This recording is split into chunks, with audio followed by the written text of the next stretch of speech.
నమస్తే BCN news కి స్వాగతం. నా పేరు నీలిమ. ముందుగా బీసీఎన్ ప్రేక్షకులకు గణతంత్ర దినోత్సవ శుభాకాంక్షలు. ఇప్పుడు ముఖ్యాంశాలు. విజయవాడలోని ఇందిరాగాంధీ మున్సిపల్ గ్రౌండ్ లో గణతంత్ర వేడుకలు. జాతీయ జెండాను ఆవిష్కరించిన గవర్నర్ అబ్దుల్ నజీర్. చంద్రబాబు నిర్ణయంతో వైద్య విద్యకు పేద విద్యార్థులు దూరమవుతున్నారు. రాష్ట్రంలో వైద్య రంగాన్ని నిర్వీర్యం చేస్తున్నారన్న వైసీపీ మాజీ ఎమ్మెల్యే గోపిరెడ్డి శ్రీనివాసరెడ్డి. వాడపల్లి వెంకన్న ఆలయంలో ప్రత్యేక పూజలు. మంగళ వాయిద్యం నడుమ శ్రీ స్వామి అమ్మవార్లకు మేలుకొలుపు సేవ, ఐశ్వర్యలక్ష్మి హోమం. తిరుమల శ్రీవారిని దర్శించుకున్న సినీ హీరో నితిన్. ఆలయ మర్యాదలతో స్వాగతం పలికిన అధికారులు. దేశవ్యాప్తంగా గణతంత్ర వేడుకలు ఘనంగా నిర్వహిస్తున్నారు. విజయవాడలోని ఇందిరాగాంధీ మున్సిపల్ గ్రౌండ్ లో గవర్నర్ జస్టిస్ అబ్దుల్ నజీర్ జాతీయ జెండాను ఆవిష్కరించి పోలీసుల నుంచి గౌరవవందనం స్వీకరించారు. ఈ కార్యక్రమంలో CM Chandrababu, deputy CM Pawan Kalyan పాల్గొన్నారు. ఈ సందర్భంగా గవర్నర్ మాట్లాడుతూ రాష్ట్ర ప్రజలు అభివృద్ధి కోరుకుంటున్నారని, ప్రజల ఆకాంక్షలు నెరవేర్చే దిశగా కూటమి ప్రభుత్వం పనిచేస్తుందని చెప్పారు. స్వర్ణాంధ్ర విజన్ దిశగా తమ ప్రభుత్వం అడుగులు వేస్తుందన్నారు. ప్రజలకు ఆరోగ్యం, ఐశ్వర్యం, ఆనందం కలగాలనేదే తమ నినాదమని చెప్పారు. Police Vijayawada. Honorable Governor is requested to unfurl the national flag. All the spectators are requested to stand and officers in uniform to salute. Flag assistant is J. Srinivas Rao, Reserve Inspector. Salami dega. Rashtriya salute. Salami shast.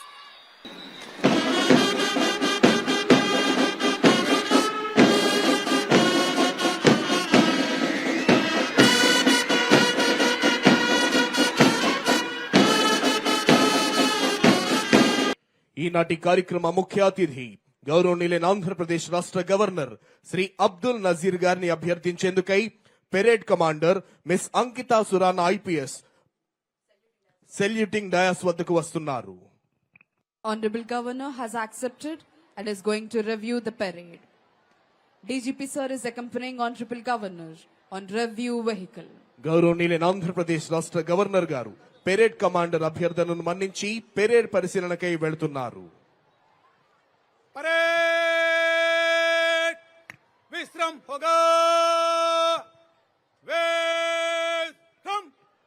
గౌరవనీయులైన అదిగో ఏ శబ్దం వింటే భారతీయుల తనువుల్లో దేశభక్తి రగులుతుందో, నరాల్లో నెత్తురు మరుగుతుందో, ప్రగతి సాధనా ధ్యేయం జ్వలిస్తుందో, సమైక్యతా భావం వెల్లివిరుస్తుందో, అదే శబ్దం తనువులోని అణువణువును రోమాంచితం చేసే పోలీస్ బ్యాండ్స్ కు వేయలేని బురదమయంగా కుండపోతగా కురుస్తోన్న భారీ వర్షంలోనైనా ప్రమాదకర విషపూరితమైన పాములు, తేళ్లతో పాటు ఎదురైతే మరుక్షణమే చీల్చేసి తినేసే క్రూర జంతువుల సంచరించే అడవుల్లోనైనా ఏ వేళైనా ఏ చోటైనా సర్వకాల సర్వావస్థల యందు అప్రమత్తంగా.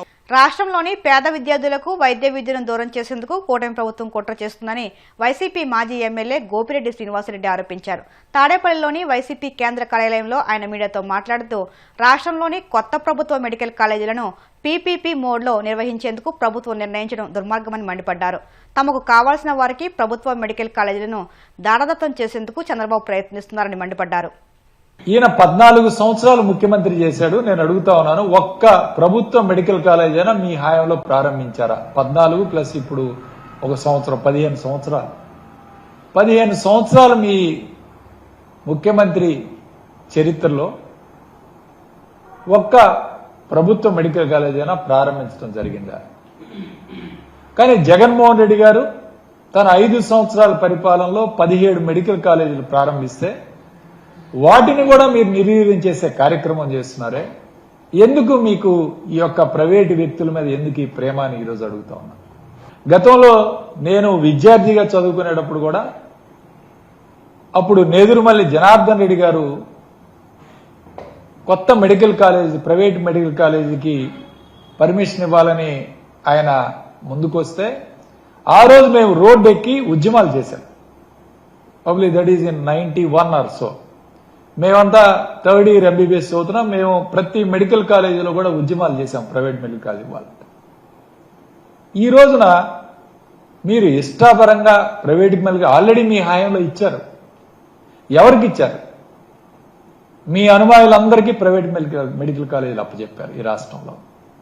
నారాయణ ఒకవైపు, ఎన్ఆర్ఐ మెడికల్ కాలేజీలు, అట్లానే అందరూ ఈ రాష్ట్రంలో జిఎస్ఎల్ కానీ ఈ విధంగా అనేక మెడికల్ కాలేజ్ ప్రభుత్వ సంస్థ ప్రైవేట్ వ్యక్తులకి అప్పచెప్పి ఈరోజు వాళ్ళు ఏం చేస్తున్నారు మనందరికీ తెలుసు. ఈరోజు విద్యార్థుల దగ్గర నుంచి ఒక్కొక్క ఎంబీబీఎస్ సీటుకి దాదాపు 1.5 కోటి వసూలు చేస్తున్నారు ఈరోజు.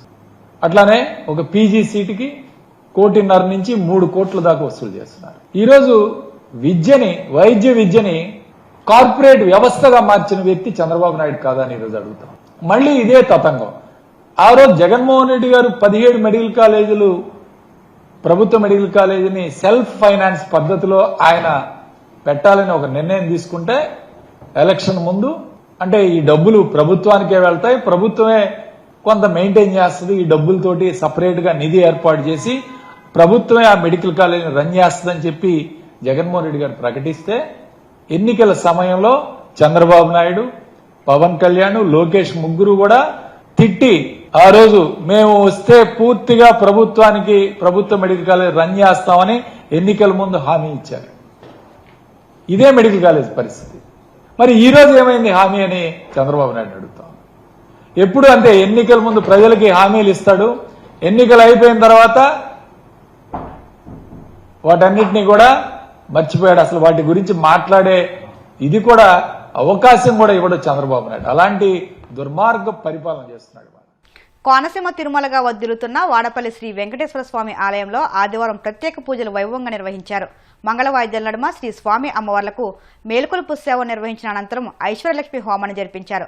అర్చకులు శ్రీ స్వామి అమ్మవార్ల వసంత మండపంలో అష్టోత్తర పూజలు నిర్వహించగా ప్రత్యేక అలంకరణలో ఉన్న స్వామిని దర్శించుకుని భక్తులు తరించిపోయారు.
పశ్చిమ గోదావరి జిల్లా నరసాపురం మండలం సీతారాంపురం స్వర్ణాంధ్ర ఇంజనీరింగ్ కళాశాలలో జాతీయ ఓటర్ల దినోత్సవాన్ని ఘనంగా నిర్వహించారు.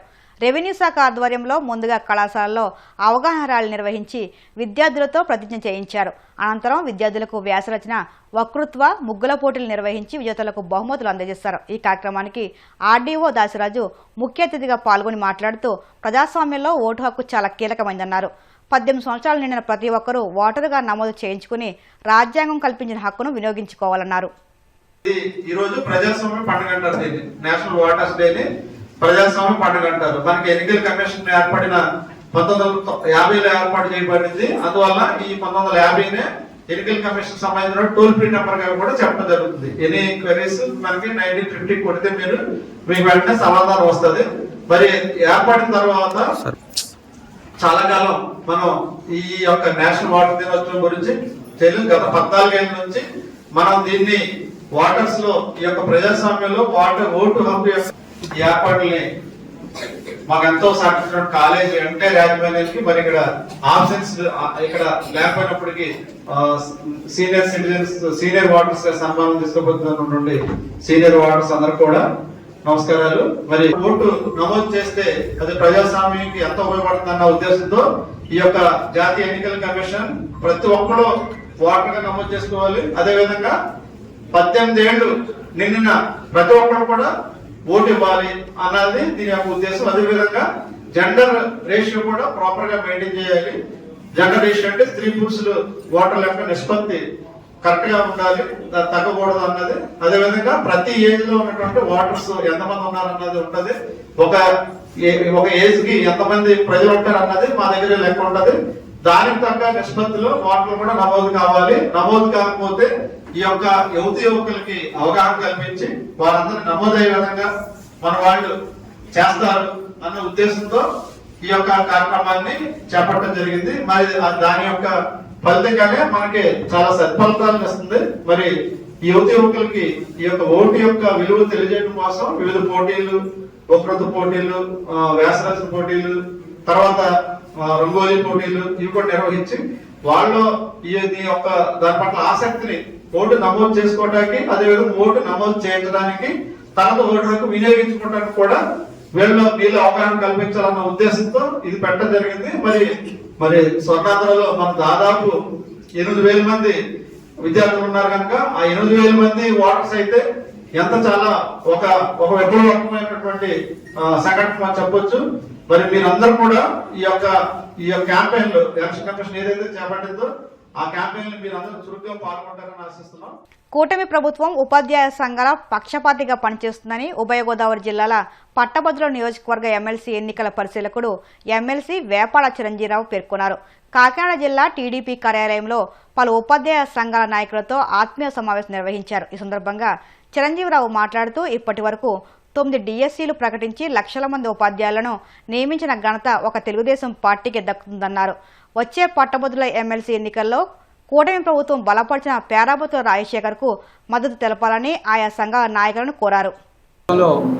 వైసీపీ ప్రభుత్వం ఉన్నప్పుడు ఉద్యోగులకు సంబంధించి పీఆర్సీని ప్రకటించినప్పుడు ఈ పీఆర్సీ వల్ల మాకు అన్యాయం జరిగింది, దీన్ని మార్చండి అని చెప్పి ఉపాధ్యాయ మిత్రులందరూ రోడ్డెక్కితే కనీసం ఉపాధ్యాయుల యొక్క అభిప్రాయానికి కూడా ప్రాధాన్యత ఇవ్వకుండా ఉపాధ్యాయులపై కేసులు పెట్టడం, బైండ్ ఓవర్ కేసులు పెట్టడం, ఉపాధ్యాయుల యొక్క మాట్లాడే స్వేచ్ఛని హరించి వేసింది గత ప్రభుత్వం. ఉపాధ్యాయులు కానీ, ఉద్యోగులు కానీ, నిరుద్యోగులు కానీ, మహిళలు కానీ, రైతులు కానీ ఆ నియంత్రిత ప్రభుత్వాన్ని గీతం పలికి ప్రజాస్వామ్య ప్రభుత్వమైన ఎన్డీఏ కూటమికి పట్టం కట్టారు. ఎన్డీఏ కూటమి అధికారంలోకి వచ్చి 7 నెలలు పైగా ఇప్పటికి జరిగింది. ఇప్పుడు గ్రాడ్యుయేట్ ఎమ్మెల్సీ ఎన్నికలు రేపు మార్చిలో జరగనున్నాయి.